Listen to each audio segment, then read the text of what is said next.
안녕하세요. 유광방 잔소리쟁이 안영민 원장. 수다쟁이 최미영 원장입니다. 자, 오늘의 주제는 태교입니다. 그래서 당분간 이게 태교에 대해서 이제 몇 가지 얘기하려고 그러는데 네. 아무래도 아이들 같은 경우에 처음에 태어났을 때 태교에서 아이의 평생이 결정된다고 하잖아요. 그렇죠. 태교가 뭐 중요하지 않다라고 생각하실 수도 있지만 아이가 일단은 뱃속에서부터 모든 것이 만들어지기 때문에 그런 환경이 굉장히 중요합니다. 특히 엄마의 자유 환경이 아이의 뇌 발달과 밀접한 관계가 있다는 건 누구나 다 잘 아시게 되는데. 자유 환경이 중요하죠. 그렇죠. 그러니까 네. 결국 이제 엄마가 이제 컨디션이 좋아야지 네. 아이도 머리 좋고 또 이렇게 정신적으로 건강한 아이들이 태어난다는 거예요. 그렇죠. 아무래도 어머니의 어떤 모든 심리 환경이나 모든 것들이 당연합니다. 편안해야 이 안에서 태아가 잘 자랄 수 있는 거 아니겠습니까? 저기 생각해보니까 제가 예전에도 우리 애기 갈 때 삐딱하면 저한테 협박했던 게 내가 스트레스 받으면 애한테 영향을 저는 끼친다. 평생에 임신 중에 제가 못했습니다. 거의 여왕대접을 받았던 것 같아요. 근데 사실 진짜 지금도 생각해보면 맞습니다. 임신 기간이라든지 출산 초기에 형성된 아이 뇌구조는 그 후에는 바꾸기가 너무너무 어렵거든요. 내 구조가 결정되는 그 시기에 네. 그때 몇 달이라도 남편분이 좀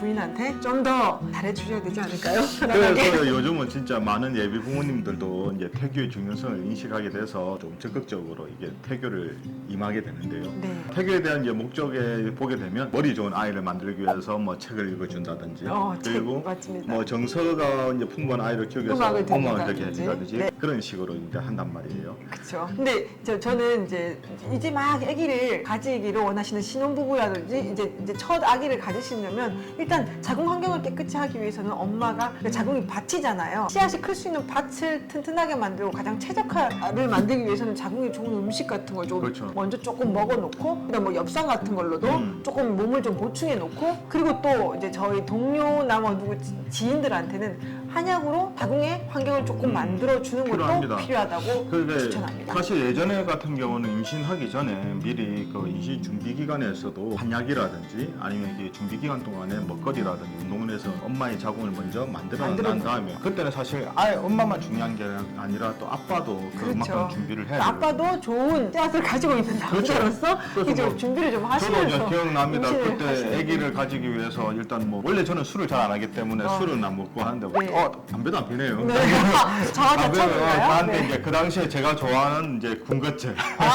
달달한 거 탄산을 끊으셨죠? 탄산을 왜냐면 그럴 수밖에 없었습니다. 어차피 아이한테 어차피 다 아시다시피 엄마도 반, 아빠도 반에 책임이 아이의 있기 그 때문에. 책임이 있기 때문에 네. 아무래도 임신했을 때 아이가 얼마나 건강하냐 그 초기부터 그게 형성이 된다고 네. 보거든요. 특히 이제 임신 초기에 이제 태아 모습을 보게 되면 그 태아 그 초음파를 보지 않습니까? 거의 뇌가 전체의 70% 정도를 차지하고 있답니다. 그 머리가 크죠? 그렇죠. 네, 그래서 그만큼 임신 초기에 엄마의 자궁 환경과 또 엄마의 컨디션에 따라서 아이의 뇌의 기능이라든지 기능 발달. 또 사실 요즘 뇌의 기능 발달뿐만 아니라 정서적인 안정이라든지 그런 것도 정말 중요하거든요. 그렇죠. 요즘 근데 제가 이제 일전에서 정말 아이를 진료해 보니까 태중 환경 동안 엄마가 몸은 건강해서 병은 없었으나 심리적으로 불안했던 것들이 나중에 나와서 이제 저희는 야제증 아이들을 많이 보다 보니까 그렇죠. 영향이 상당히 있습니다. 엄마가 불안해서 약간 우울증이 온다든지 그리고 잠을 잘 못 잤던 경우 아이가 출산된 이후에도 태어나서도 불안에 떨면서 이유 없이 좀 소스라치게 운다든지 이게 영향이 있다는 게 분명히 좀 드러나서요. 임신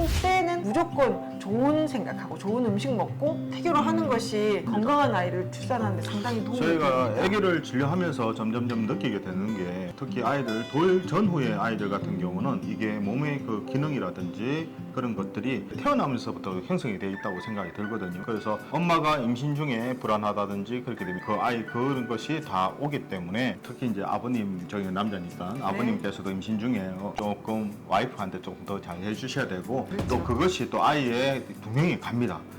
그러니까 그렇죠. 엄마의 태내 환경에 따라서 아이의 키라든지 기능이라든지 기질이 성격 형성까지 영향을 미치기 때문에 사실 뭐 엄마 아빠가 키가 크지만 나중에 애기들 보게 되면 애들이 좀 생각보다 엄마 아빠 키도 못 따라갈 경우도 생기게 되고 종종 있죠. 또 엄마 아빠 성격 되게 좋으신데 보면 나중에 애가 점점 크면서 더 예민해지고 겁도 많고 그렇죠. 더 섬세해지고서 그게 짜증도 많이 그게 나고 정말 태중 많거든요. 환경이었던 것 같아요. 그죠? 그게 태중에서 엄마가 뭐 갑작스러운 충격이라든지 어떤 힘든 스트레스가 갑자기 예를 들어 뭐 워킹맘인 경우는 일을 끝까지 출산 전까지 일을 너무 과하게 했을 경우에 태중에서 아이가 항상 긴장해 있었다는 얘기거든요. 그러면 나와서도 애가 계속 조금 보채고 잘 놀래고 원래 아이들은 예민하긴 하지만 조금 무조건 그게 도가 지나치는 상황으로 올 수 있기 때문에 태교가 상당히 중요하고요. 제가 태교를 딴 건 안 했고요. 저희 안 원장님이 동화책을 굉장히 많이 읽어줬던 자, 기억이 납니다. 그거는 이제 다음 시간에 할 예정이고, 그렇다면 그게 이제 아빠들 같은 경우에도 태교라든지 이게 조금 더 적극적으로 참고해야 되는데, 네. 제가 지금까지 이제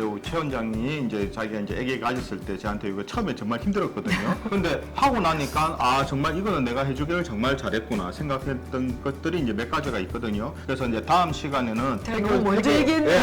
태교에 그때 아빠가 했을 때 정말 좋은 거를 한번 추천해 드리려고 합니다. 네네. 이처럼 이렇게 궁금한 육아 정보는 언제든지 댓글 달아주시면 준비해 보도록 하겠습니다.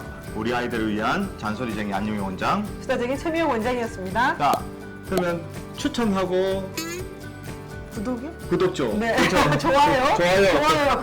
구독도 구독도 한번 부탁드리겠습니다. 눌러주세요. 갑자기 이게 뭐 훅 들어오니까 우리 따라서 이렇게 벌써 몇 하게 년째인데 그죠? 그렇죠. 유튜브가 자, 육아는 한방.